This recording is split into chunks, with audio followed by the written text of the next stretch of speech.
ओम शांति। 7 मई 2022 के महावाक्य हैं, मीठे बच्चे, अब बाप समान देही अभिमानी बनो। बाप की यही चाहना है कि बच्चे मेरे समान बन मेरे साथ घर में चलें। प्रश्न: तुम बच्चे किस बात का वंडर देखते बाप की शुक्रिया गाते हो? उत्तर: तुम वंडर देखते बाबा कैसे अपनी फर्ज अदाई निभा रहे हैं, अपने बच्चों को राजयोग सिखलाए लायक बना रहे हैं। तुम बच्चे अंदर ही अंदर ऐसे मीठे बाबा की शुक्रिया गाते हो। बाबा कहते यह शुक्रिया शब्द भी भक्ति मार्ग का है। बच्चों का तो अधिकार होता है, इसमें शुक्रिया की भी क्या बात। ड्रामा अनुसार बाप को वर्षा देना ही है। गीत: जिसका साथी है भगवान। ओम शांति। यह गीत है बच्चों के लिए। जिसका साथी सर्वशक्तिमान परमपिता परमात्मा है, उनका माया की आंधी व तूफान क्या कर सकता है? वह आंधी नहीं, माया के तूफान आत्मा की ज्योति को बुझा देते हैं। अब जगाने वाला साथी मिला है तो माया क्या कर सकती है? नाम ही रखा जाता है महावीर, माया रावण पर विजय पाने वाली। कैसे विजय पानी है? सो तो बच्चे सामने बैठे हैं, बाप दादा बैठे हैं। दादे और बाप को पिता और पिता मैं कहते हैं, तो हो गए बाप दादा। बच्चे जानते हैं कि रूहानी बाप हमारे सामने बैठे हैं। रूहानी बाप रूहों से ही बात करते हैं। आत्मा ही ऑर्गन्स द्वारा सुनती है, बोलती है। तुम बच्चों को देह अभिमानी होने की आदत पड़ गई है। आधा कल्प देह अभिमान में रहते हो। एक शरीर छोड़ दूसरा शरीर लिया, शरीर पर नाम पड़ता है। कोई कहेगा मैं परमानंद हूँ, कोई का नाम क्या, कोई का क्या। बाबा कहते हैं मैं सदैव देही अभिमानी हूँ। मुझे कभी देह नहीं मिलती तो मुझे कभी देह अभिमान नहीं हो सकता। यह देह तो इस दादा की है। मैं सदैव देही अभिमानी हूँ। तुम बच्चों को भी आप समान बनाने चाहता हूँ, क्योंकि अब तुमको मेरे पास आना है। देह अभिमान छोड़ना है, टाइम लगता है। बहुत समय से देह अभिमान में रहने का अभ्यास पड़ा हुआ है। अभी बाप कहते हैं इस देह को भी छोड़ो, मेरे समान बनो, क्योंकि तुमको मेरा गेस्ट बनना है, मेरे पास वापिस आना है। इसलिए कहता हूँ कि पहले अपने को आत्मा निश्चय करो। यह मैं आत्माओं से ही बोलता हूँ। तुम बाप को याद करो तो वह दृष्टि खत्म हो जाए। मेहनत है इसमें। हम आत्माओं की सर्विस कर रहे हैं। आत्मा सुनती है ऑर्गन्स द्वारा। मैं आत्मा तुमको बाबा का संदेश दे रहा हूँ। आत्मा तो ना अपने को मेल ना फीमेल कहेगी। मेल फीमेल शरीर से नाम पड़ता है, वह तो है ही परम आत्मा। बाप कहते हैं हे आत्माएं सुनती हो? आत्मा कहती है हाँ सुनती हूँ। तुम अपने बाप को जानते हो, वह सभी आत्माओं का बाप है। जैसे तुम आत्मा हो वैसे ही मैं तुम्हारा बाप हूँ, जिसको परम पिता परमात्मा कहा जाता है। उनको अपना शरीर नहीं है। ब्रह्मा विष्णु शंकर को अपना आकार है। आत्मा को आत्मा ही कहेंगे। मेरा नाम तो शिव है। शरीर पर तो बहुत नाम पड़ते हैं। मैं शरीर नहीं लेता हूँ, इसलिए मेरा कोई शारीरिक नाम नहीं है। तुम सालिग्राम हो। तुम आत्माओं को कहते हैं कि हे आत्माएं सुनती हो। यह तुमको अब प्रैक्टिस करनी पड़ी, देही अभिमानी हो रहने की। आत्माएं सुनती और बोलती हैं इन ऑर्गन्स द्वारा। बाप बैठ आत्माओं को समझाते हैं। आत्मा बेसमझ हो गई है क्योंकि बाप को भूल गई है। ऐसे नहीं कि शिव भी परमात्मा है, कृष्ण भी परमात्मा है। वह तो कहते पत्थर ठीकर सब परमात्मा है। सारी सृष्टि में उल्टा ज्ञान फैला हुआ है। बहुत तो समझते भी हैं कि हम भगवान बाप के बच्चे हैं, लेकिन मेजॉरिटी सर्वव्यापी कहने वाले निकलेंगे। इस दुबन से सबको निकालना है। सारी दुनिया है एक तरफ, बाप है दूसरी तरफ। बाप की महिमा गाई हुई है, अहो प्रभु तेरी लीला, अहो मेरी मत जिससे गति अथवा सद्गति मिलती है। सद्गति दाता तो एक ही है। मनुष्य गति सद्गति के लिए कितना माथा मारते हैं। यह एक ही सतगुरु है जो मुक्ति जीवन मुक्ति दोनों ही देते हैं। बाप कहते हैं इन साधु संत आदि सबकी सद्गति करने के लिए मुझे आना पड़ता है। सबकी सद्गति करने वाला मैं एक ही हूँ। आत्माओं से बात करता हूँ। मैं तुम्हारा बाप हूँ और कोई यह कह ना सके कि तुम सभी आत्माएं मेरी संतान हो। वह तो कह देते कि ईश्वर सर्वव्यापी है, तो फिर ऐसे कभी कह ना सकें। यह तो खुद बाप कहते हैं कि मैं आया हूँ भक्तों को भक्ति का फल देने। गायन भी है, भक्तों का रखवाला भगवान एक है। सभी भगत हैं तो जरूर भगवान अलग चीज है। भगत ही अगर भगवान हो तो उन्हें भगवान को याद करने की दरकार नहीं। अपनी अपनी भाषा में परमात्मा को कोई क्या कहते कोई क्या, लेकिन यथार्थ नाम है ही शिव।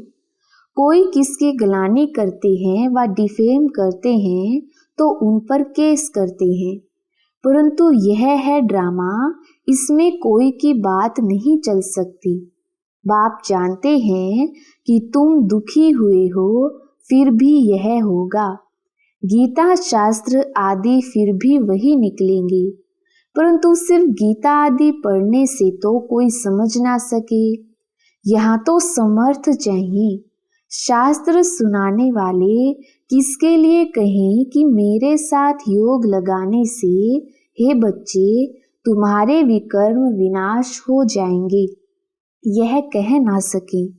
वे तो सिर्फ गीता पुस्तक पढ़कर सुनाते हैं। अभी तुम अनुभवी हो, जानते हो कि हम 84 के चक्र में कैसे आते हैं। ड्रामा में हर एक बात अपने समय पर होती है। यह बाप बच्चों से आत्माओं से बात करते हैं कि तुम भी ऐसे सीखो कि हम आत्मा से बात करते हैं। हमारी आत्मा इस मुख से बोलती है, तुम्हारी आत्मा इन कानों से सुनती है। मैं बाप का पैगाम देता हूँ, मैं आत्मा हूँ। यह समझाना कितना सहज है। तुम्हारी आत्मा एक शरीर छोड़ दूसरा लेती है। आत्मा ने 84 जन्म पूरे किए हैं। अब बाप कहते हैं अगर परमात्मा सर्वव्यापी होता तो जीव परमात्मा कहो ना। जीव आत्मा क्यों कहती हो? यह आत्मा से बात करती हैं। मेरे भाई, आत्माएं समझती हो कि मैं बाप का संदेश सुनाता हूँ, 5000 वर्ष पहले वाला। बाप कहते हैं मुझे याद करो, यह दुख धाम है, सतयुग है सुख धाम। हे आत्माएं, तुम सुख धाम में थी ना। तुमने 84 का चक्र लगाया है। सतो प्रधान से सतो रजो तमो में जरूर आना है। अब फिर चलो वापिस श्री कृष्णपुरी में। चलकर क्या बनने चाहते हो? महाराजा महारानी बनेंगे व दास दासी। ऐसे ऐसे आत्माओं से बात करनी चाहिए, उमंग होना चाहिए। ऐसे नहीं कि मैं परमात्मा हूँ। परमात्मा तो है ही ज्ञान का सागर, वह कभी अज्ञान का सागर बनता नहीं। ज्ञान और अज्ञान के सागर हम बनते हैं। बाप से ज्ञान लेकर मास्टर सागर बनते हैं। वास्तव में सागर एक ही बाप है, बाकी सब नदियां हैं। फर्क है ना।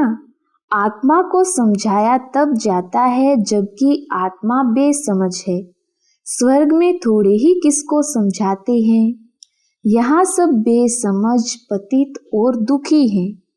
गरीब लोग ही यह ज्ञान आराम से बैठ सुनेंगे। साहूकारों को तो अपना नशा रहता है, उनमें तो कोई बिरला निकलेगा। जनक राजा ने सब दे दिया ना, यहाँ सब जनक हैं। जीवन मुक्ति के लिए ज्ञान ले रहे हैं तो यह पक्का करना पड़े कि हम आत्मा हैं। बाबा, हम आपकी कितनी शुक्रिया माने। ड्रामा अनुसार आपको वर्षा तो देना ही है, हमको आपका बच्चा बनना ही है। इसमें शुक्रिया क्या करें। हमको आपका वारिस तो बनना ही है, इसमें शुक्रिया की क्या बात है। बाप खुद आकर समझाए लायक बनाते हैं, भक्ति मार्ग में महिमा करते हैं। शुक्रिया शब्द निकल पड़ता है। बाप को तो अपनी फर्ज अदाई करनी ही है। आकर फिर से स्वर्ग में ले चलने का रास्ता बताते हैं। ड्रामा अनुसार बाबा को आकर राजयोग सिखलाना है, वर्षा देना है। फिर जो जितना पुरुषार्थ करेंगे उस अनुसार स्वर्ग में जाएंगे। ऐसे नहीं कि बाबा भेज देंगे। ऑटोमेटिकली जितना पुरुषार्थ करेंगे उस अनुसार स्वर्ग में आ जाएंगे। बाकी इसमें शुक्रिया की कोई बात है नहीं। अब हम वंडर खाते हैं कि बाबा ने क्या खेल दिखाया है। आगे तो हम जानते नहीं थे, अब जाना है। क्या बाबा हम फिर ये ज्ञान भूल जाएंगे?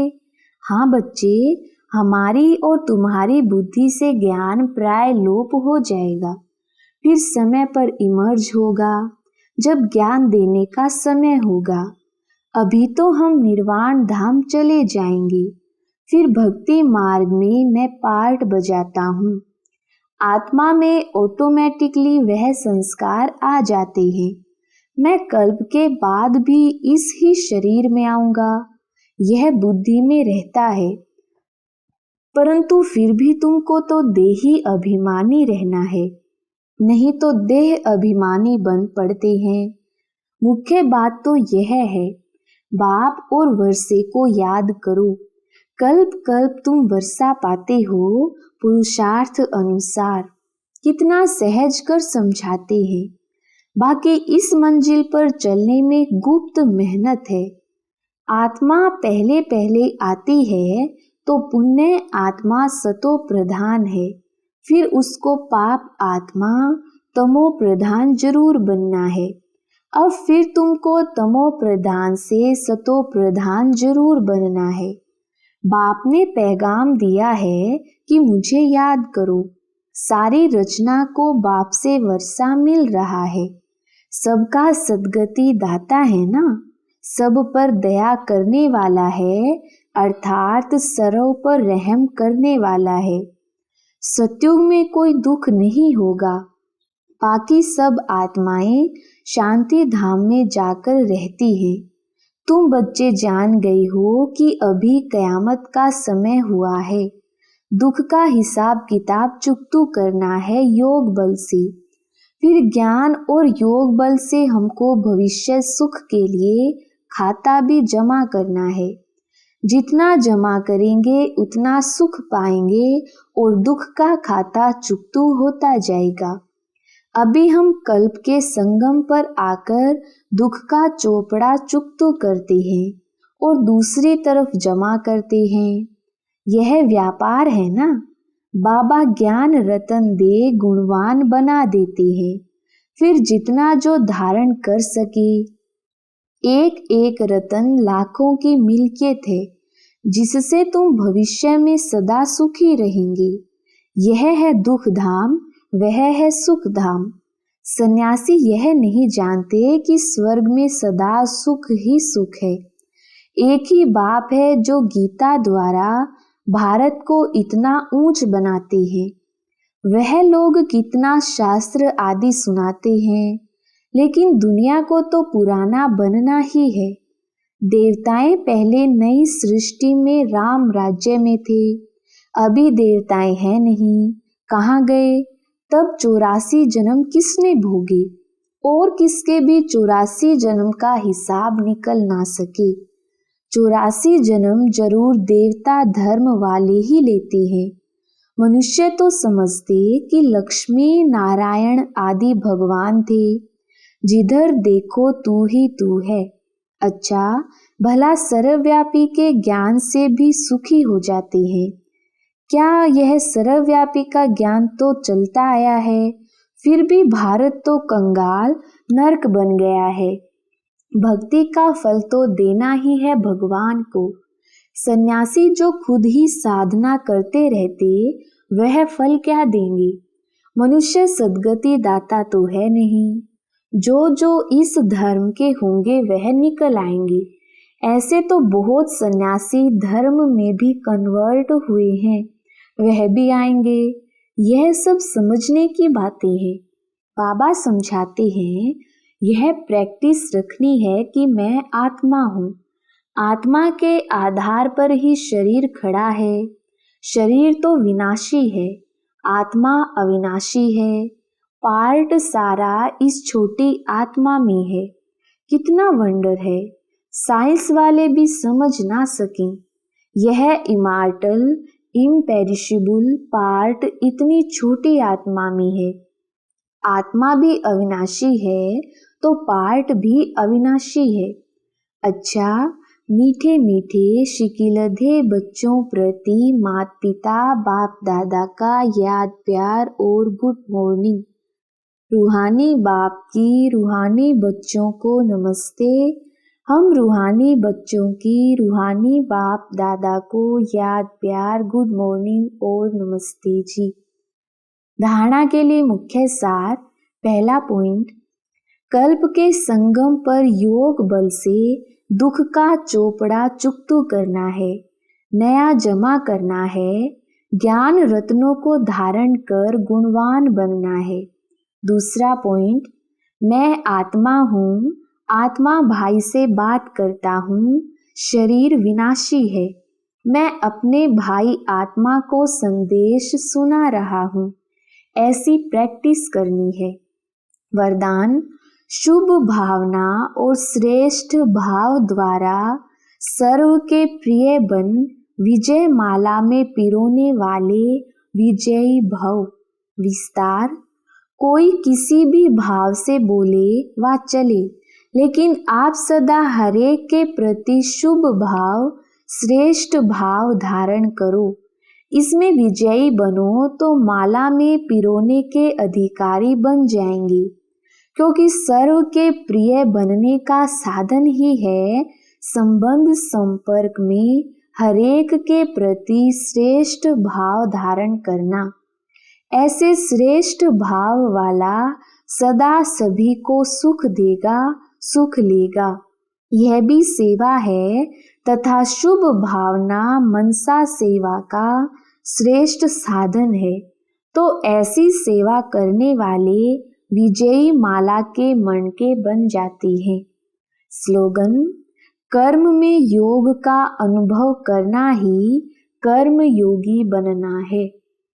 अच्छा, ओम शांति।